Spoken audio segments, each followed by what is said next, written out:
It wasn't all that long ago that Americans, on average, slept 9 hours a night. Today, we average about 7, 2 hours less. But according to sleep researchers, that doesn't mean we need 2 hours less. On average, humans need the full 8 hours. David Dinges is an expert on sleep disorders at the University of Pennsylvania. One might fairly ask, what is the purpose of all that time offline from your outside world?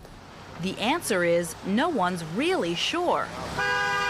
After centuries of research and inquiry, the function of sleep remains a biological enigma. We spend a third of our lives asleep. We know we need it, but we don't know why. Is it for the mind or for the body? And what happens when we try to do away with it altogether? Whenever you chronically reduce sleep, even in small amounts, and make people live on 7 or 6 or 5 or 4 hours of sleep a night, you get these escalating impairments. The brain becomes unstable during wakefulness. Attention wanes. You can't remember things as well. The National Sleep Foundation data show us that about 42% of American adults are not getting the sleep that they say they need. That we place onto your head. All those sleepless Americans are jamming sleep disorder clinics across the country, like this one at St. Luke's Roosevelt Hospital in New York City. Gary Zammit is the director. There are more than 80 different sleep disorders currently identified. One of the most common sleep disorders is insomnia.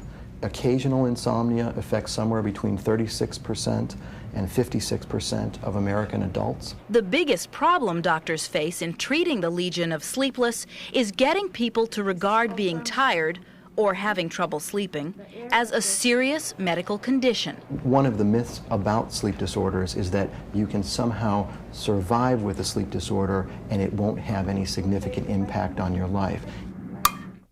And at the University of Chicago, Ev Van Cotter is gathering scientific evidence that may prove lack of sleep affects our bodies as well as our mind. We are curtailing our sleep dramatically, and we are also seeing now an epidemic of obesity and diabetes. And is there any relationship between the two?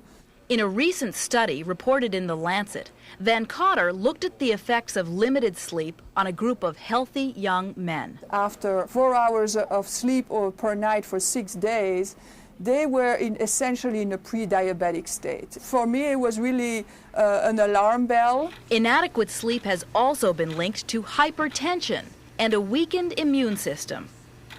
And on top of all that, according to the University of Pennsylvania's David Dinges, it's just plain dangerous. There is this relentless push in industrialized societies, and the United States certainly leads the world in it, to have more people awake more of the time.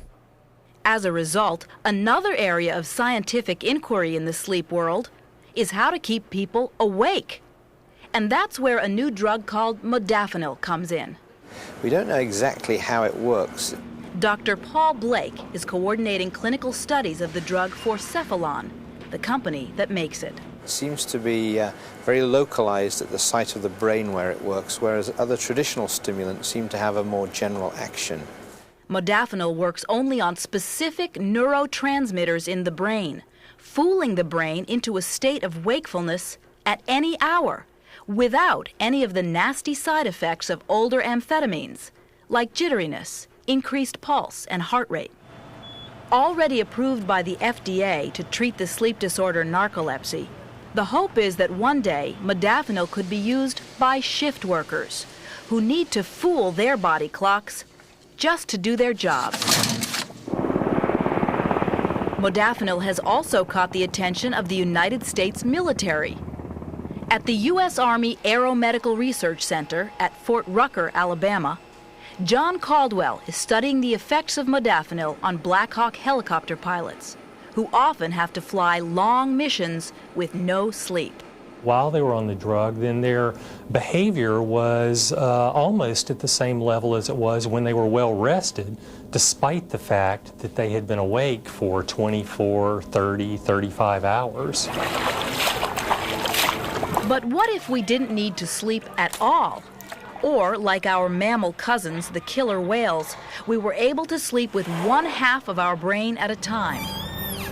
At SeaWorld in San Diego, UCLA researcher Oleg Lyman is studying the sleep patterns of Nakai, the baby killer whale, and his mother, Kasatka. They'll sleep with the right brain, and then they'll sleep with the left side of the brain. And they never sleep with both sides at the same time. Jerry Siegel oversees Oleg Lyman's work. If we can understand how this unusual pattern of sleep is regulated, we might better understand disorders of sleep control in humans. What human mother wouldn't love to get a good night's sleep, while at the same time keeping one watchful eye on her baby, up playing in the middle of the night?